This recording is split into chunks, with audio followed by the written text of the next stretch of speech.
अपनी मम्मा की मौत के लिए और उनके सारे कुकर्मों के लिए एक दिन उन्हें अपने हाथों से हथकड़ी पहनाऊंगी और सबको इंसाफ दिलाऊंगी। ये मेरी प्रतिज्ञा है।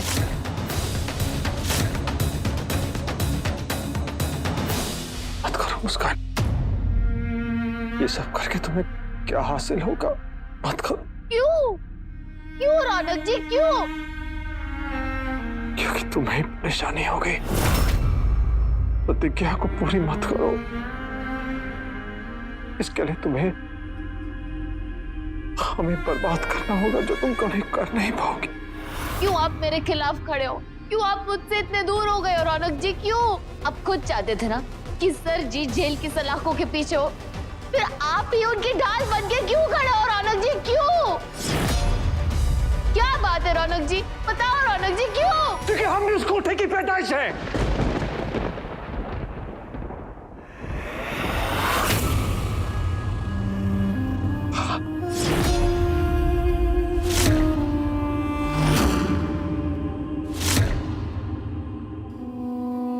कि दुनिया से हमेशा हमें नफरत थी, वो वही की पैदाइश है।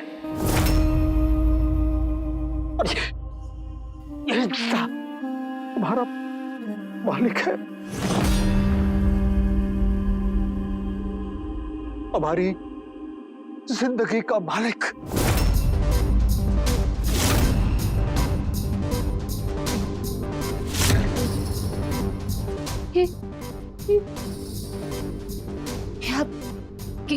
क्या क्या कह रहे हो रौनक जी? जिस कोठे की जिंदगी से तू इतनी नफरत करता है ना, तू उसी कोठे की पैदाइश है। इन्होंने तुझे उस कोठे से बाहर निकाला ताकि तेरे नाम के साथ कोठे का छाप न रहे। मैंने तुझे पाला, लेकिन जन्म तुझे उस संध्या ने दिया है। यही सत्य है। समझ नहीं आता तुम्हें कैसे बताए। जिस इंसान ने हमें सब कुछ दिया है, हम उससे ये नहीं छीन सकते। हम तुमसे रिक्वेस्ट आ रहे हैं, इस प्रतिज्ञा को भूल जाओ। तुम जब इनके खिलाफ खड़ी होगी, तुम्हारा फर्ज हमें तुम्हारे खिलाफ लाके खड़ा कर देगा। बस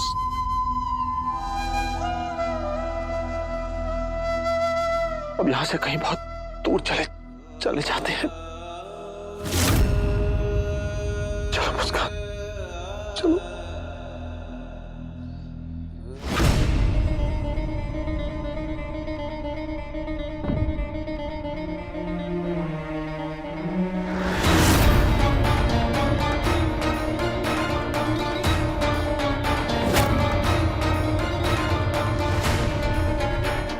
माफ कर दीजिए रौनक जी, मुझे लगा कि आप मुझसे दूर हो गए। आपने बीच राह में मुझे अकेला छोड़ दिया। आप अपनी जगह बिल्कुल सही है रौनक जी। आपका ये सच मुझे समझ में नहीं आ रहा, शायद थोड़ा वक्त लगेगा। पर एक बात समझ में आ रही है रौनक जी, अगर आपने जो किया वो सही था, तो मैं जो करना चाहती हूँ वो भी सही है रौनक जी।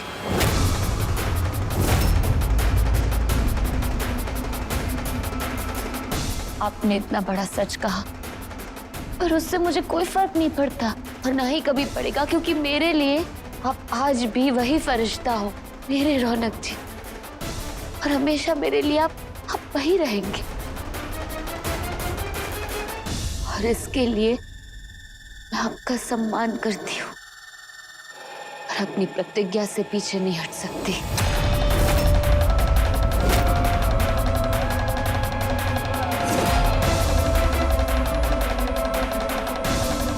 इन्हें सजा दिलवाए बिना, हथकड़ी लगवाए बिना चुप नहीं रह सकती।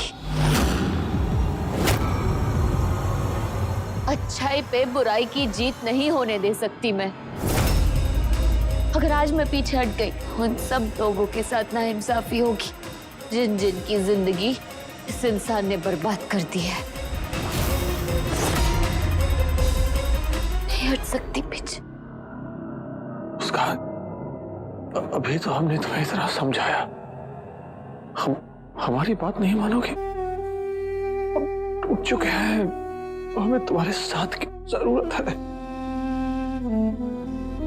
हमें तुम्हारी जरूरत है। हमारे साथ आ जाओ, सब ठीक हो जाएगा। चलो मान जाओ हमारी बात, भूल जाओ सब कुछ। नहीं रौनक जी, अगर आप अपने सच की वजह से मजबूर हैं, तो मुझे भी अपने सच की जीत के लिए ये लड़ाई लड़नी पड़ेगी।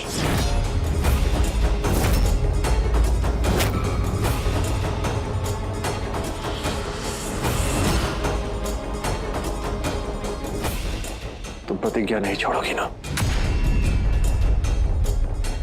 ठीक है।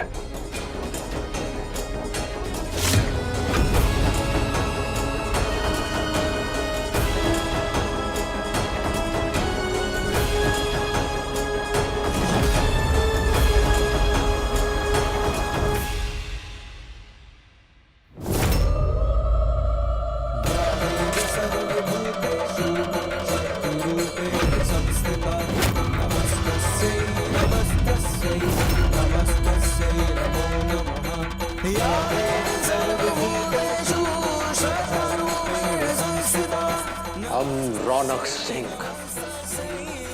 कोठे की पैदाइश,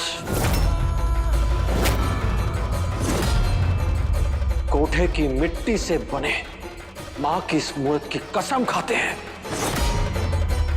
कि हमारे जीते जी इन्हें हथकड़ी हम कभी नहीं लगने देंगे।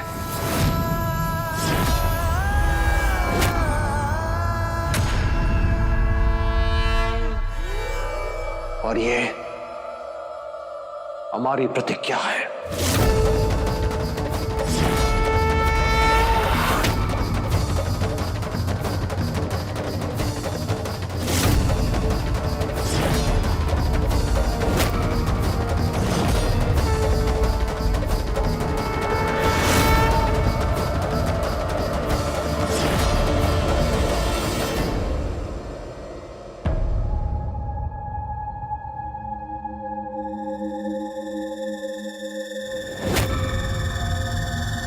हम रौनक सिंह मां की इस मूर्त की कसम खाते हैं कि हमारे जीते जी इन्हें हथकड़ी हम कभी नहीं लगने देंगे।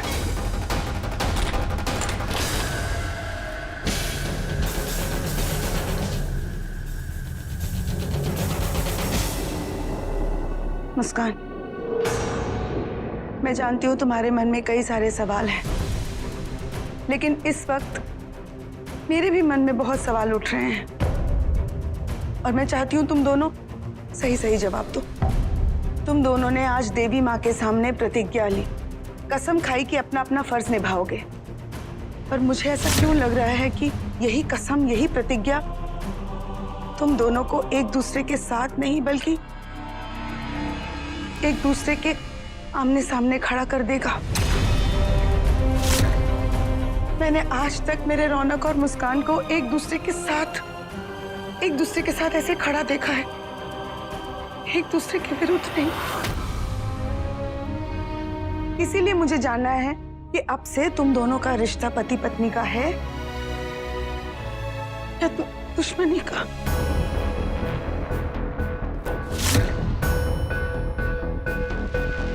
पति पत्नी का।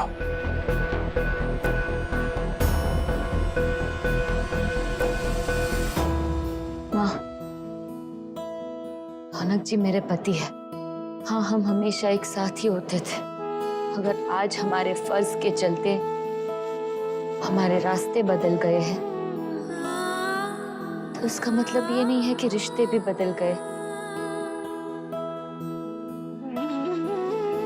अगर मैंने देवी माँ की कसम खाई है कि सर जी को उनके किए की सजा दिलवा कर रहूंगी,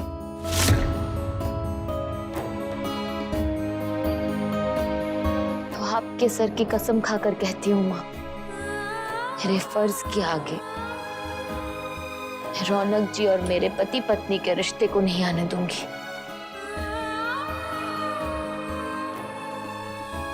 हम पति और पत्नी हैं और मैं अपना पत्नी धर्म निभाऊंगी, इनको सपोर्ट करूंगी। और हम भी अपना पति धर्म जरूर निभाएंगे, पूरी तरह सपोर्ट करेंगे। झूठ बोलते हुए अच्छे नहीं लगते आप। तुम भी झूठे फैसले लेते हुए अच्छी नहीं लगती। इसी बात का डर है मुझे। एक तरफ तुम दोनों पति पत्नी का फर्ज समझने की बात करते हो, दूसरी तरफ अलग अलग दिशाओं में निकल चुके हो। ये फर्ज, ये प्रतिज्ञा तुम दोनों की दुश्मनी की वजह ना बन जाए।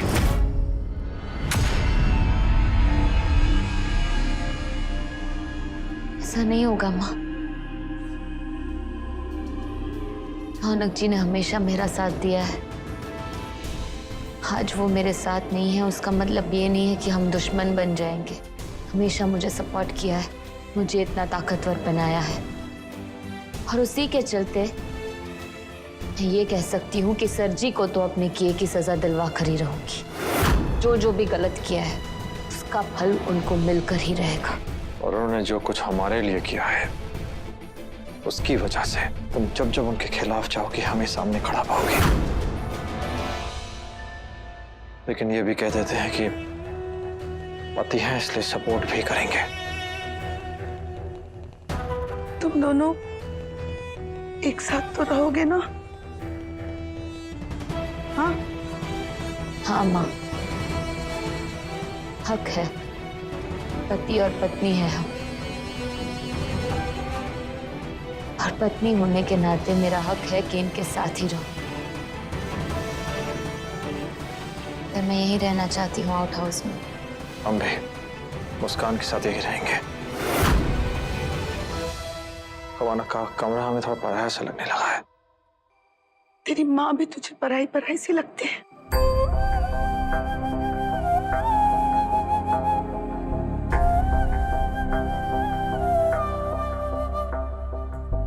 हम सामान लेके आते हैं।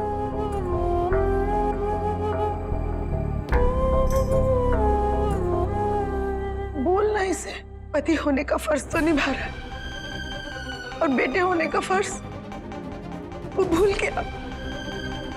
मुझे माँ कहना बंद कर दिया। नहीं सुनता है ना, तेरी बात नहीं मानता। तू बोलना इसे कि मुझे एक बार माँ कह के बुलाए, माँ कह के बुलाए, बोलना।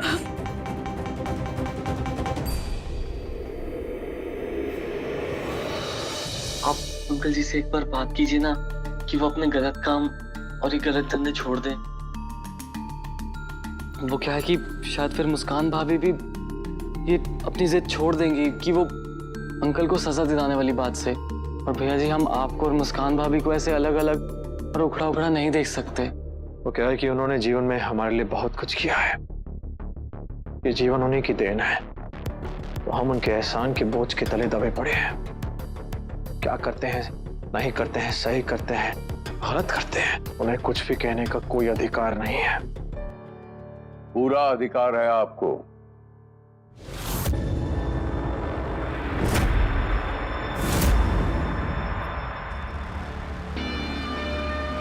तू मेरा बचवा है, इकलौता वारिस है इस घर का। तुझे पूरा अधिकार है कुछ भी बोलने का, कुछ भी करने का। कहीं जा रहा है? नहीं जाएगा। हम कहीं नहीं जा रहे हैं, बस मुस्कान के साथ आउट हाउस में शिफ्ट हो रहे हैं। इस कमरे में हमारा दम घुटता है। फिलहाल आपको आउट हाउस में जाना तो जाइए, लेकिन मेरे मन में एक बात थी कि एक छोटा सा घर है वहां मुंबई में, अंधेरी में। वो घर में कुछ काम चल रहा है, सामान बिखरा हुआ है। 2-3 दिन में वो ठीक हो जाएगा। तो मैं ये चाहता था कि आप और मुस्कान वहां जाकर रह लो। दूर रहोगे, थोड़ा सा दुख होगा, लेकिन चलो, ये तो ढांढस बंधा रहेगा कि ठीक है, हमारे ही घर में रह रहा है। मेरा सिर्फ यही कहना है बचवा, मैं आपको टेंशन में देख नहीं सकता। अगर चाहते हो तो मुस्कान के साथ मुंबई में जाकर रह लो। हम आपकी बात अच्छी तरह समझते हैं। एक पल के लिए हम अपनी प्रतिज्ञा भूल सकते हैं, पर मुस्कान तो सपने में भी नहीं भूलेगी अपनी प्रतिज्ञा को। आपको हमें जहां भेजना है भेज दीजिए, दुनिया किसी भी कोने में। लेकिन मुस्कान प्रतिज्ञा को पूरी करने के लिए वापस जरूर आएगी, और जब वो वापस आएगी तो हमें आपकी बचाव के लिए, आपकी रक्षा के लिए हमें उसके सामने खड़ा होना पड़ेगा। तो इसलिए जिस तरह चीजें चल रही हैं, जो हाल है अभी, बस हमें उसी हाल पे छोड़ दीजिए आप। ठीक है, कोई बात नहीं। आप जहां रहना चाहते रहें। कल कुछ प्रेस वाले आ रहे हैं, एक छोटा सा कार्यक्रम रखा है उन्होंने। हम ये चाहते हैं कि उस कार्यक्रम को आप संभाल लें, आपकी निगरानी में सारे इंतजाम हो। और मुस्कान वहां पर कुछ टेंशन मत लीजिए, कुछ भी नहीं होगा मुस्कान की तरफ से, कोई गड़बड़ नहीं होगी। हम सब कुछ अपनी निगरानी में ही करेंगे। ठीक है बचवा, चलते हैं।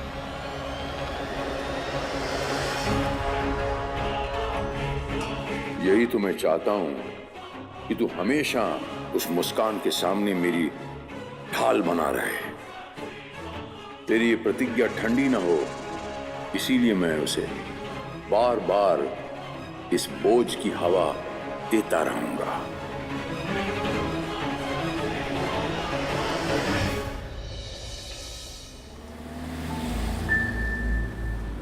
कैसे करूं सर जी के खिलाफ कोई भी सबूत इकट्ठा? कहां से कुछ हिंट मिलेगी सर जी के खिलाफ?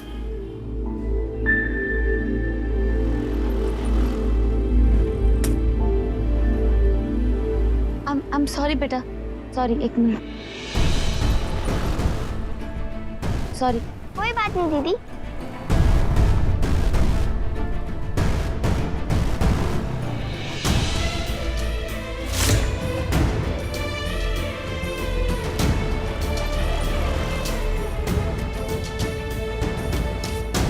बेटा, आपका नाम क्या है? सलोनी। सलोनी, आप यहाँ पर अंधेरे में इतने शोर शराबे में पढ़ाई कर रहे हो? आपका घर कहाँ है बेटा? है नहीं दीदी, था वहाँ पर, लेकिन टूट गया। और कल मेरा एग्जाम है, इसलिए मुझे यहाँ बैठ के पढ़ाई पूरी करनी है। पापा पर बहुत कर्जा है, मेरे 2 छोटे भाई भी हैं। आज अगर मैं यहाँ बैठ के पढ़ लूंगी तो कल को पापा की परेशानी कम कर ही दूंगी। और दीदी, मेरी किताब में भी लिखा है कि जिनकी आंखों में सूरज की चमक हो, उनके लिए हर जगह उजाला होता है। इसलिए ये अंधेरा मेरे सपने नहीं रोक सकता। वेरी गुड बेटा, all the best. Thank you दीदी।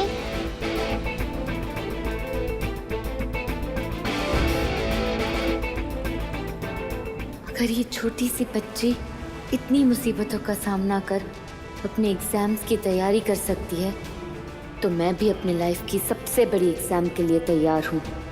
हार नहीं मानूंगी मैं।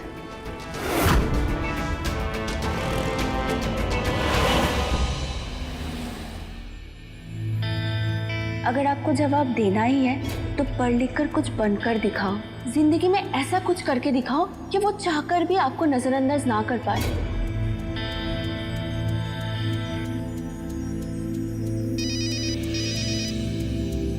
मुस्कान जी, हेलो मुस्कान जी, बोलिए। विक्रम जी, मैंने आपको थैंक यू कहने के लिए फोन किया था। वो पुलिस कांस्टेबल की जॉब के लिए आपने जो मुझे फॉर्म ईमेल किया, उसके लिए थैंक यू सो मच। मैं आपकी हिम्मत की दाद देता हूँ मुस्कान जी। मतलब आप पुलिस में भर्ती होने जा रही हैं, बहुत ही नाज की बात है। लेकिन क्या आपके घर वाले आपको परमिशन देंगे? अब डिसाइड कर लिया है तो पीछे नहीं हटना मुझे। Best of luck Muskan ji. Thank you.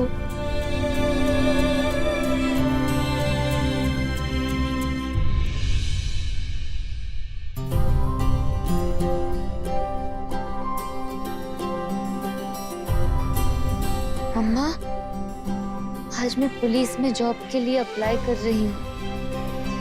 मुझे पता है मम्मा, अगर आप होती आप बहुत खुश होती। लेकिन मम्मा, मैं प्रॉमिस करती हूँ, सर जी को उनके कुकर्मों की सजा दिलवा कर रहूंगी, पुलिस बनकर।